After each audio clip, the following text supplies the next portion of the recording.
Yo, this did not need to go so hard! Yo, you hear that?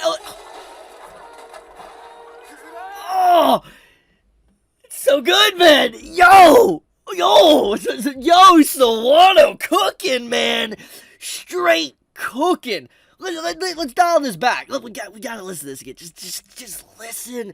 Listen to the tonal shift, the drop, the sound, the music, the emotion. Oh, just listen to this for a second.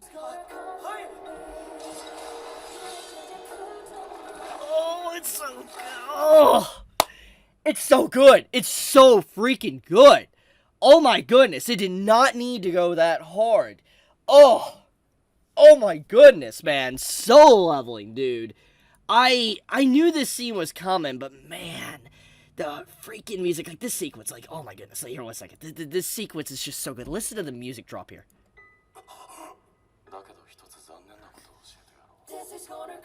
Oh, it's so good, man. It's so good.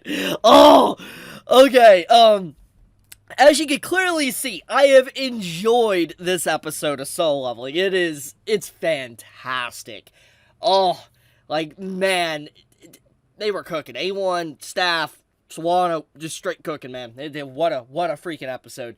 So, let's just get into this, okay? Let's dive head first into just, like, no pun intended here, head first into, this episode, this sequence, the rawness of it, the emotion and everything. Oh, this POV shot is just so personal. It's so good. Like, can we talk about that? Like, look at this. Like, look at this POV shot. As this man's casting magic. Like, you see this, it's through his eyes, and he sees just Jinwo. He's just so fast. He disappears right in front of him, grabs his hand, and then just dead. It is such a swift scene. It feels very intimate, personal, and that's exactly what this scene really is. This whole sequence is the loss of humanity, the loss of innocence, a man being forced to commit an act of great sin, killing another human being, but not just one, but 6. And he had a choice of he either kills those 6 very bad individuals or he dies. And even if they were horrible human beings, it doesn't change the fact that he took a human life. And it's mentally damaging. It could damage your very well-being and your psychology of yourself, and you could lose yourself. And seeing this is just, it's such a significant, moment, because, like, he's having to choose. He has to choose, like, what he wants to be going forward, and obviously, he chose survival of the fittest. The strong will survive and the weak will perish, and that's exactly what he did. And regardless of that, this will change his character going forward. It's so good.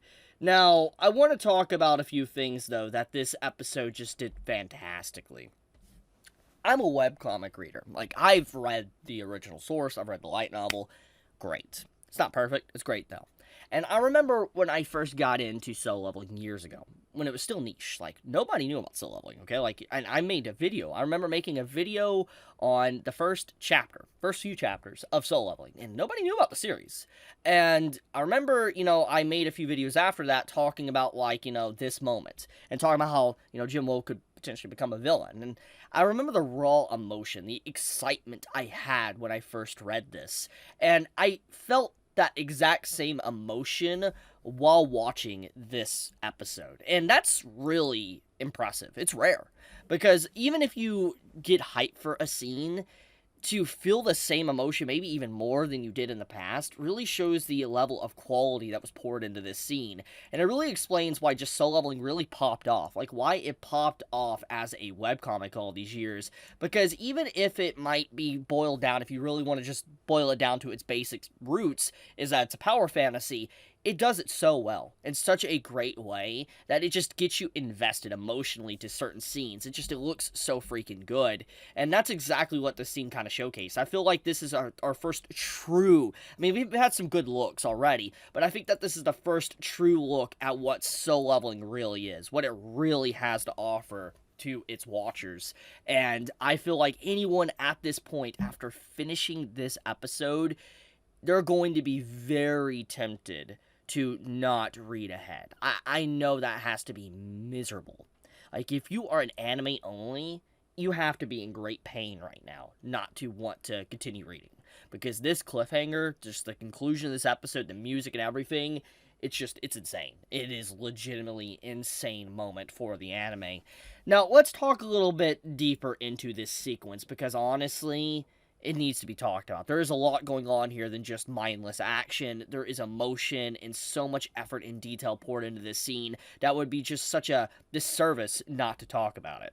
So this scene right here, as I briefly mentioned, is the loss of innocence. Jinwo made a hard decision, and the very scene is supposed to be sad. Even though you're kind of cheering for me, like, yeah, get these people, they deserve it or whatever, it's a very sad moment. Jinwo is not enjoying this. He's not enjoying doing what he's doing in this sequence. He's in pain. He's in sadness, depression, but he's coping because it's like, the system is forcing me, it's using me, and I will use the system. There's a lot of things that pop up with this sequence in terms of story and what is building up, is that Jinwo is like, fine, if you want to use me, maybe one day I'll get so strong and powerful, since you want me to get powerful, to maybe even turn against you, maybe. That's kind of what this entire episode kind of brings up, is that it's like, why does the system want him to be strong? Why does it want him to survive? Why does it keep pushing him like this? And it knows, it's playing with him because it knows he doesn't want to die. So it puts him in these positions to where it's so ill intent, or it's mean intended. And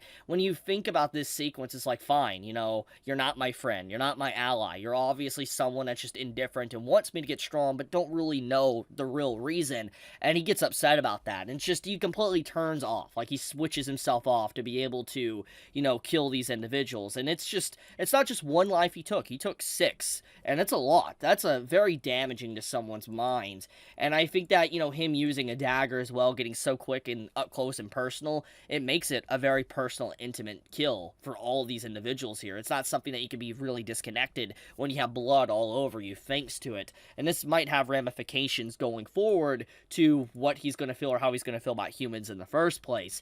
Now, one thing I do want to talk about as well is that the music of Sawano here, it is so distinct and different from what Sawano normally does that it needs to be analyzed for a second. Because I've watched a lot of anime, and Sawano always comes clutch. Like, when there is Sawano attached to an anime, usually that music of that anime is just going to be a banger. Even if the anime turns out to be absolutely garbage, like just hot garbage, and it is just an atrocious anime, usually the music can hard carry to such an extent that it, it's watchable. It's, you can at least digest the anime a little bit, because the music is so freaking good. Sawano always hits very hard with all the songs. It's usually released with a show. But the one thing that makes Sawano very special as well is when the anime, the art, the animation, the voice acting, and the song, Sawano, when there's perfect harmony with all of these elements that elevate the scene to a whole new level. And that is exactly what Sawano's music did within this episode. Like, here, let's listen to this again. Just listen to the song. It does not sound happy. It sounds very sad and depressing.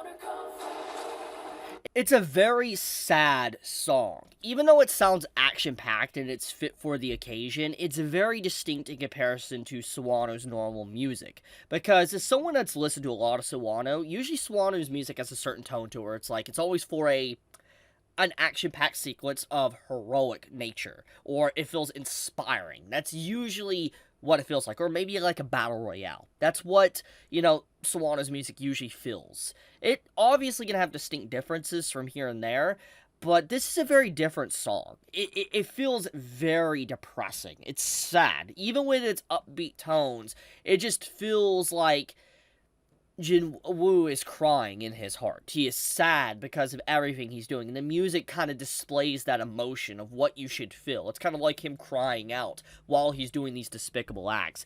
It's honestly just a great sequence, which really just elevates this entire episode. It is easily one of my favorite sequences so far of the soul leveling anime.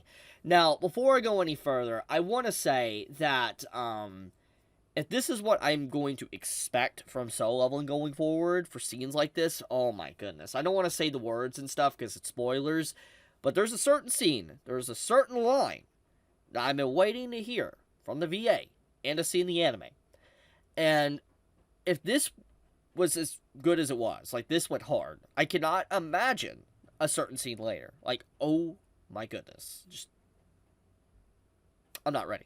I'm not ready. I'm legitimately not ready for how good that's going to look. But I'm going to leave it at that. I want to talk about this episode, especially just this scene. It's too good. They had no business going this hard, but it did. And I thank them for it. The studio truly gave it their A game. And truly, I think, all as an anime community appreciate that. But be safe, stay healthy, Chibi out.